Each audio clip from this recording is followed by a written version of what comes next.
नमस्कार दोस्तों, आप सभी का बहुत बहुत स्वागत है आपके अपने YouTube चैनल HRI न्यूज पर। इस समय की दोस्तों तमाम बड़ी खबरें सामने निकल के आ रही हैं, जहां पर हम आपको एक एक करके सभी बड़ी खबरें इसी वीडियो में बताएंगे। शुरुआत करेंगे दोस्तों इस वक्त की बड़ी खबर से। सुप्रीम कोर्ट के पूर्व जज जस्टिस मार्कंडेय काटजू ने केंद्र की मोदी सरकार पर बोला जोरदार हमला। क्या कुछ है पूरा मामला, खबर के माध्यम से आगे आप लोगों को विस्तार से इसी वीडियो में बताएंगे। तो वहीं दोस्तों अगली बड़ी खबर में आप लोगों को बताएंगे आरएसएस के नेता ने केंद्र सरकार को क्यों भेजा है नोटिस। इसी प्रकार की दोस्तों तमाम बड़ी खबरें आप लोगों को आगे विस्तार से बताएंगे। लेकिन उससे पहले अगर आप लोग भी जबरदस्त तरीके से खुल करके गोदी मीडिया का विरोध करते हैं तो अब इस वीडियो को लाइक करके लाल कलर के सब्सक्राइब बटन को दबा करके चैनल को फ्री में सब्सक्राइब करके घंटी जरूर दबाइए दोस्तों। तो आइए आज की सभी बड़ी खबरें जान लेते हैं। अब पीएम मोदी के बस की बात नहीं रही, चर्चिल से लें सीख, बनाए सर्वदलीय सरकार। सुप्रीम कोर्ट के पूर्व जज ने दी है नसीहत। आप लोगों को दोस्तों बताते चलें, अपनी बेबाक राय रखने के लिए मशहूर सुप्रीम कोर्ट के रिटायर्ड जज जस्टिस मार्कंडेय काटजू ने देश की वर्तमान स्थिति को देखते हुए एक बार फिर प्रधानमंत्री नरेंद्र मोदी पर हमला बोला है। काटजू ने द वीक मैगजीन में एक लेख लिखा है जिसमें सुप्रीम कोर्ट के पूर्व जज ने पीएम मोदी को एक नसीहत दी है। उन्होंने लिखा है कि देश की समस्या अब बहुत बड़ी हो गई है, यह अब पीएम मोदी के बस की बात नहीं रही है। काटजू ने आगे पीएम मोदी को इंग्लैंड के पूर्व प्रधानमंत्री चर्चिल से सीख लेने की भी नसीहत दी है। जस्टिस काटजू ने आगे लिखा है कि यह अब साफ है कि देश की समस्या अब बहुत बड़ी हो गई है, जिसे पीएम मोदी और भाजपा अकेले संभाल नहीं सकते हैं। एक राष्ट्रीय सरकार का तुरंत गठन होना चाहिए जिसमें सभी दलों के नेता, वैज्ञानिक, प्रशासनिक विशेषज्ञ भी शामिल हों, ये यहां पर कहा गया है काटजू की तरफ से। ऐसा ही एक कदम इंग्लैंड के पूर्व प्रधानमंत्री चर्चिल ने मई 1940 में उठाया था, जबकि नाजियों की समस्या सामने खड़ी थी। काटजू ने लिखा है कि विश्व युद्ध 2 के दौरान ब्रिटिश संसद में कोई विपक्षी दल नहीं था क्योंकि विपक्ष सरकार में शामिल हो गया था। काटजू ने आगे लिखा है कि प्रधानमंत्री मोदी के उचित सम्मान के साथ मैं यह कहना चाहता हूं कि आज देश के सामने जो गंभीर समस्याएं हैं, इसे उनके और उनकी पार्टी के लिए अकेले संभालना बहुत ही मुश्किल है। अर्थव्यवस्था तेजी से डूब रही है और महामारी ने स्थिति को और भी खराब कर दिया है। आगे आप लोगों को दोस्तों बताते चलें, पूर्व जज मार्कंडेय काटजू ने आगे लिखा है कि हमारे देश की 80 से 90% वर्कफोर्स यानी कि 40 से 45 करोड़ लोग अपनी आजीविका खो चुके हैं। इसमें दिहाड़ी मजदूर, प्रवासी कामगार और अन्य लोग शामिल हैं। इसके चलते देश में कभी भी खाद्य दंगे भड़क सकते हैं, जिसकी वजह से कानून और व्यवस्था ध्वस्त हो सकती है और अराजकता फैलेगी। इसलिए आज देश को पूरे राष्ट्र के संयुक्त प्रयास की आवश्यकता है। ऐसे में पीएम को सर्वदलीय सरकार बनाने पर विचार करना चाहिए। ये यहां पर सुप्रीम कोर्ट के पूर्व जज जस्टिस मार्कंडेय काटजू ने दी है नसीहत केंद्र की मोदी सरकार को और कहा है कि अब पीएम मोदी के बस की बात नहीं रही है। क्या आप लोग दोस्तों मार्कंडेय काटजू जी की बातों से सहमत हैं या नहीं? अपनी राय जरूर बताइएगा कमेंट बॉक्स में कमेंट करके। तो वहीं दोस्तों एक और बड़ी अपडेट आप लोगों को बताते चलें। मुस्लिम कर्मचारी नहीं, जैन धर्म के स्टाफ बनाते हैं हमारे यहाँ सामान। धार्मिक भेदभाव फैलाने वाला विज्ञापन वायरल होने पर बेकरी मालिक हुआ गिरफ्तार, केस भी दर्ज। जी हां दोस्तों, आप लोगों को बताते चलें, चेन्नई के एक मशहूर बेकरी मालिक पर आरोप है कि उन्होंने धार्मिक भेदभाव फैलाने वाला विज्ञापन बनवाया। इस विज्ञापन पर लिखा था कि मुस्लिम कर्मचारी नहीं, जैन धर्म के स्टाफ बनाते हैं हमारे यहाँ सामान। विज्ञापन की तस्वीर सोशल मीडिया पर भी कुछ दिनों पहले काफी वायरल हुई थी। अब चेन्नई के जाने माने जैन बेकरीज पर प्रशासन ने कार्रवाई की है। बेकरी के मालिक प्रशांत को पुलिस ने गिरफ्तार कर लिया है। प्रशांत पर भारतीय दंड संहिता की धारा 295A और 504 के तहत मुकदमा भी दर्ज किया गया है। पुलिसिया तफ्तीश में यह भी पता चला है कि प्रशांत ने ही इस विज्ञापन को व्हाट्सएप ग्रुप पर शेयर किया था, जिसके बाद यह विभिन्न सोशल मीडिया प्लेटफॉर्म पर जबरदस्त तरीके से वायरल भी हुआ था। तो वहीं दोस्तों एक और बड़ी अपडेट आप लोगों को बताते चलें, हमारे सभी कॉन्टैक्ट लिस्ट की हो रही है जासूसी। पूर्व आरएसएस नेता ने आरोग्य सेतु ऐप पर केंद्र सरकार को भेजा है नोटिस। जी हां दोस्तों, आप लोगों को बताते चलें, राष्ट्रीय स्वयंसेवक संघ यानी कि आरएसएस के पूर्व विचारक KN गोविंदाचार्य ने केंद्र सरकार को नोटिस भेजा है। उन्होंने आरोग्य सेतु ऐप को लेकर के सवाल उठाए हैं।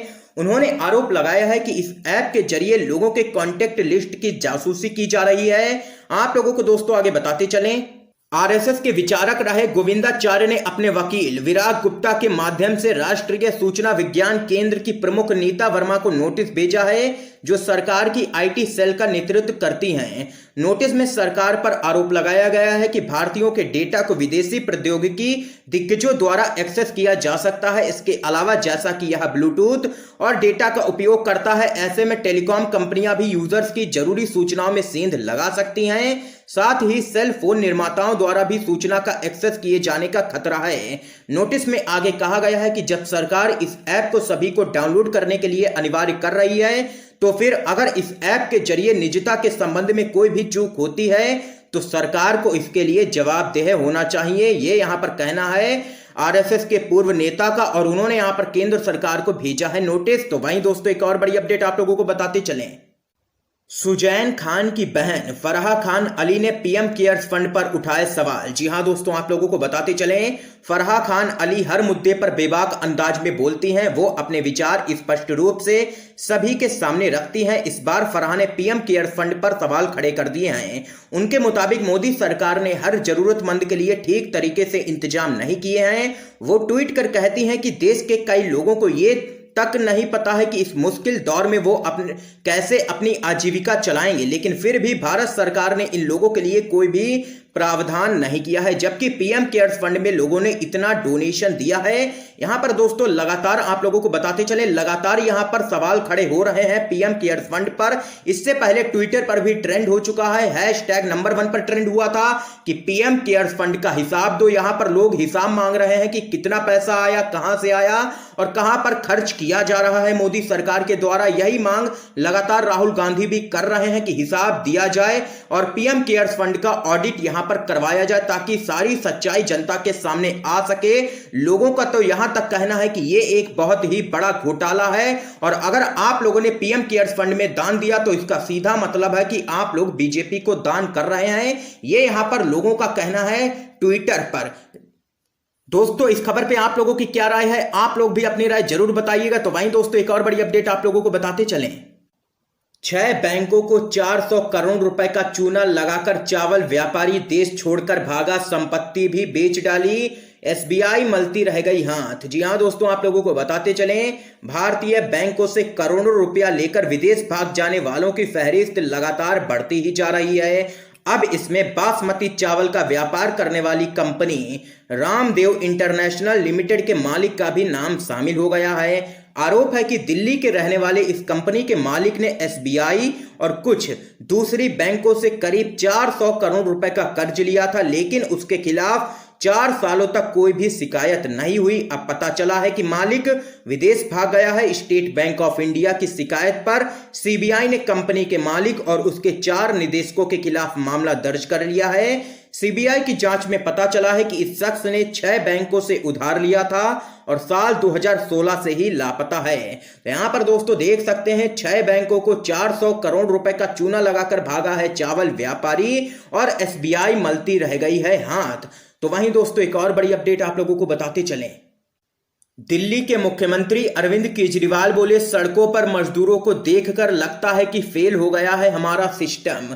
जी हां दोस्तों, आप लोगों को बताते चलें, कोरोना के खिलाफ जारी जंग के बीच दिल्ली के मुख्यमंत्री अरविंद केजरीवाल ने एक प्रेस कॉन्फ्रेंस की। उन्होंने कहा कि सड़कों पर मजदूरों को देखकर लगता है कि सिस्टम फेल हो गया है।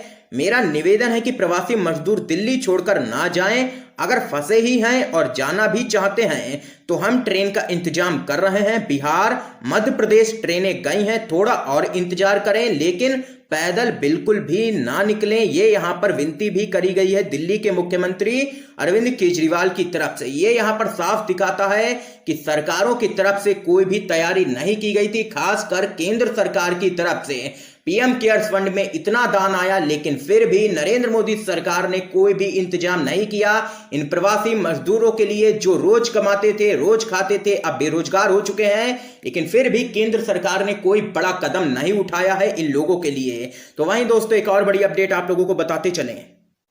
दिल्ली सरकार ने तबलीगी जमात के 2446 सदस्यों को छोड़ने का दिया है आदेश। जी हां दोस्तों, आप लोगों को बताते चलें, दिल्ली सरकार ने सभी जिला अधिकारियों को निर्देश दिया है कि वे तबलीगी जमात के 2446 सदस्यों को क्वारंटीन सेंटर से छोड़ दें और यह भी सुनिश्चित करें कि वे अपने घरों के अलावा कहीं और नहीं ठहरें। तो यहां पर दोस्तों आज की ये तमाम बड़ी खबरें सामने निकल के आई जो हमने आप लोगों तक पहुंचाई। वीडियो पसंद आया हो तो लाइक जरूर कीजिएगा, ज्यादा से ज्यादा इस वीडियो को शेयर कीजिएगा, अपने सभी दोस्तों तक इन खबरों को जरूर पहुंचाइएगा और लाल कलर के सब्सक्राइब बटन को दबा करके चैनल को सब्सक्राइब करके बेल के आइकन को जरूर दबा दीजिए। दोस्तों आप सभी का बहुत बहुत धन्यवाद दोस्तों।